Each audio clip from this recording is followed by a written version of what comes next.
Assalamualaikum dan salam sejahtera. Jadi saya nak cover satu topik ni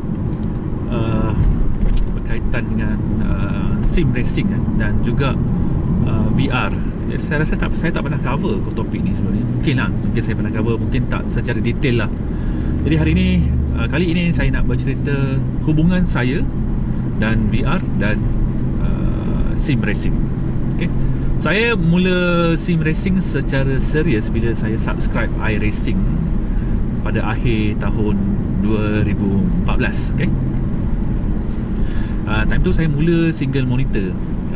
Saya carry saya punya set daripada Gran Turismo dan saya bermula sim racing menggunakan PC. Jadi time tu banyaklah saya melakukan pembacaan, baca kat Reddit, tengok set up simulator orang lain kan. Jadi salah satu adventure saya time tu saya punya goal sentiasa untuk merapatkan jurang digital dan pemanduan kereta sebenar. Saya nak sama. Tu saya punya goal dari dulu lagi. Jadi saya pun membina set triple screen 40 inci tau. 40 inci pun ada. Dan ni bayangkan ni steering saya ni. Saya letak monitor saya tu belakang steering ni, adalah setengah jengkal dari belakang steering. Macam tu punya ekstrim saya nak dapatkan the real FOV, panggil field of view. Jadi saya nak nampak kereta depan tu besar macam tu, sama macam saya nampak dalam real life ni. Dan saya pun time tu VR baru nak mula dan iRacing pula support pula VR. Jadi saya pun membelilah Oculus versi kedua, dipanggil DK2 tau, Development Kit version 2. Saya belilah RM1,400. Resolution ya Rabi, macam tengok TV tahun 90-an. Okay. Lepas tu refresh rate 75 frame per second. Tapi saya puas hati. Dan iRacing pun ada early support VR, dan dia orang pun over the time improve experience VR dalam simulation mereka. Dan saya pun sangat puas hati. Lepas tu saya beli Vive tau, HTC Vive. Terus saya rasa ya Allah, buruknya saya guna HTC Vive, tak silap saya tak sampai sebulan, lepas tu saya jual balik. Harga dah lah mahal. Selepas saya jual HTC Vive, saya membeli pula Oculus CV1. Ambil kau CV1. Sekarang ni saya dah 2 unit CV1 kat rumah, sebab saya puas hati dengan render resolution dia, 1080 darab 960, dan dengan keupayaan 90 frame per second untuk setiap mata, berbanding DK2 75 frame per second. Dan saya pun ada juga PlayStation VR yang mampu render hingga ke 120 frame per second, dan saya pun rasa selesa juga. Tapi akhirnya saya kembali juga ke Oculus CV1 sebab the best experience saya rasa adalah menggunakan CV1. Jadi mengapa saya guna VR? Berbalik kepada topik saya yang asal tu, mengapa saya sim racing? Sebab saya nak rapatkan jurang digital dan real. Saya bukan kaki e-sport. Saya bukan jenis yang nak pergi bertanding, rebut hadiah, siapa pelaju. Itu bukan saya. Saya lebih kepada mencari mengurangkan jurang digital. Sebab saya gunakan simulator tu untuk berlatih, untuk menjadikan saya a better driver, dan juga untuk aktiviti saya di Lita Sepang. Kereta ni dah beberapa kali masuk Lita Sepang, dan sejak saya bermula VR dan sim racing, banyak dah improvement lah saya boleh buat dengan gaya pemanduan kereta yang sama ni. Daripada 3 minit 30 saat sepusingan, saya dah boleh reduce hingga ke 3 minit 05.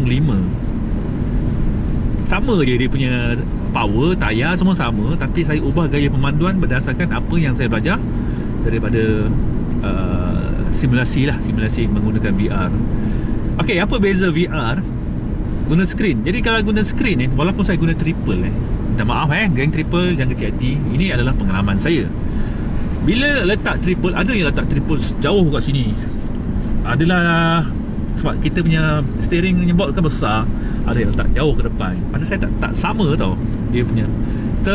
Untuk triple sebaiknya letak belakang steering, tapi still saya ada rasa kekurangan sebab saya nampak screen tu, saya tak berada di dalam tau. Macam saya bawa kereta ni, saya nampak kiri kanan, ataupun satu sebutan ni saya panggil peripheral view. Macam mana saya sebut dalam bahasa Melayu peripheral view ni Anda tengok depan tapi anda nampak kereta kiri kanan ni, okey. Macam saya potong kereta merah ni kan, saya tengok bas, saya tahu ada belah kanan ada kereta. Peripheral view tu susah untuk direplicate kalau guna triple screen. Saya tak rasa yang saya dalam kereta sebenar tau. Bila saya guna DK2 tu muntah 2 minggu.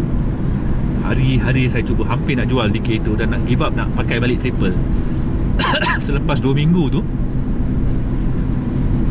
baru saya dapat, oh macam ni. Jadi saya kena set up dia punya configuration file tu. Belajarlah satu line tu nasibbaiklah background saya programming. Jadi saya tahulah variable ni untuk apa, variable ni untuk apa. Memang tak boleh set up dekat menggunakan graphic option, kena edit juga dia punya configuration file tu.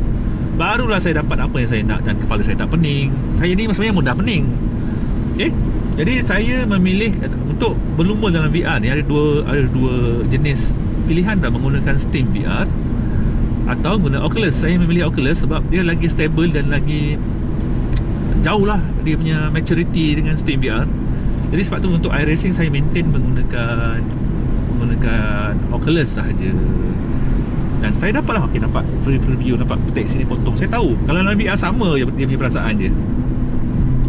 Dan benda tu saya tak boleh replicate kalau guna screen, single screen ke ataupun triple.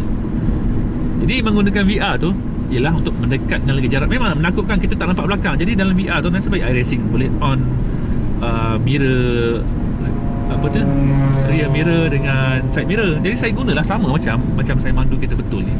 Dan saya boleh adjust lah kedudukan memandu dalam VR tu. Sama macam saya bawa kereta ni. Ini ni paras dagu saya, sama macam saya set. Bila saya dah samakan semua, pedal pun kedudukan sama, jadi tak jauh beza dah. Hasilnya saya dapat clock 2 minit 55 ke tersilap saya dengan Mazda RX-8 tu. Saya first time dalam hidup saya clock bawah 3 minit dengan kereta yang standard production car. 2 minit 55.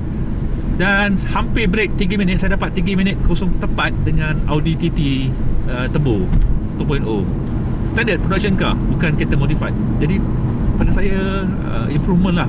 Walaupun saya bukannya banyak sangat seat time kat lintas Sepang, tapi sebelum ada track day tu saya akan masuk menggunakan VR. Saya akan berlatih menggunakan Assetto Corsa dalam VR, kereta yang lebih kurang. Saya cari braking point dalam simulator. Kalau kita brake, tak brake. Dalam real life anda takkan jumpa macam kereta RX-8 saya masalah dengan ABS. Ada ketika dia brake, ada ketika dia tiba-tiba kosong. Jadi saya terpaksa apa tu cakap, balancekan masalah kereta tu. Macam kereta ni tak ada ABS. Kalau saya katakan saya late braking dekat T1 kereta ni 100 meter dah kena pump brake. Sikit-sikit tak boleh terus brake sebab akan lock, confirm akan lock. Sebab ni tak ada ABS kereta ni. Jadi benda tu yang saya belajar dekat dalam simulasi. Saya memilih kereta yang tak ada ABS sebab saya nak simulate kereta saya yang tak ada ABS ni dah berat. Dan kereta yang saya gunakan untuk lintas, saya tak pernah bawa kereta lumba sebenar. Saya bawa semua production car, kereta biasa je. Dan pencapaian saya paling terbaik itulah dengan RX-8 brake bawah 3 minit. Dan kereta tu standard stock kilang 180 horsepower. Puas hati betul lah. Jadi menggunakan VR tu membuatkan saya mencapai idaman saya untuk brake bawah 3 minit. Jadi kalau orang lain racer sejati dah boleh, dengan race car dah boleh clock 2 minit 30, 2 minit 40 kan, saya jauh lagi lah. Untuk production car saya dah cukup puas hati lah kan, sampai tahap macam tu. Tapi kos nak main lintas Sepang tinggi, tayar, minyak, apa lagi, kereta rosak, clutch habis, bakar.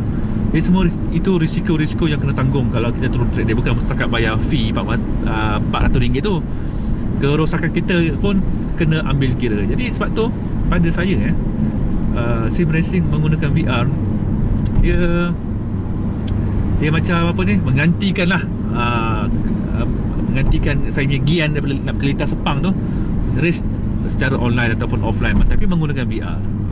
Dan pada saya itulah teknologi pada saya yang sangat-sangat benefit untuk saya since saya menceburkan diri dalam arena sim racing ni. Okay? So kalau ada bajet, first thing first, pedal, maintain original G99, tapi beli VR dulu. Pada saya lah itu apa-apa hal VR, dan upgrade PC tu supaya VR tu boleh pergi 90 frame per second. Okay. Dan cuba samakan kedudukan memandu dalam VR dan memandu kereta betul. Jadi kalau anda memang minat bawa kereta lumba ataupun bawa track day, anda akan cuba samakan. Kalau kereta tu Mazda Miata, kena menggunakan head shifter, so beli head shifter dan simulate sama juga macam dalam kereta sebenar. Jadi itulah pada saya. Sampai saya ada 2 unit CB1, 1 unit PSVR, 2 unit DK2 kat rumah saya, 5 VR. Jadi DK2 saya dah bagi pinjam dekat rakan-rakan saya, tinggallah PSVR dan juga CB1. Dan saya takkan jual lah yang tu, jangan risaulah, takkan jual. Okey, itu saja celoteh saya mengenai VR hari ini. Assalamualaikum dan salam sejahtera.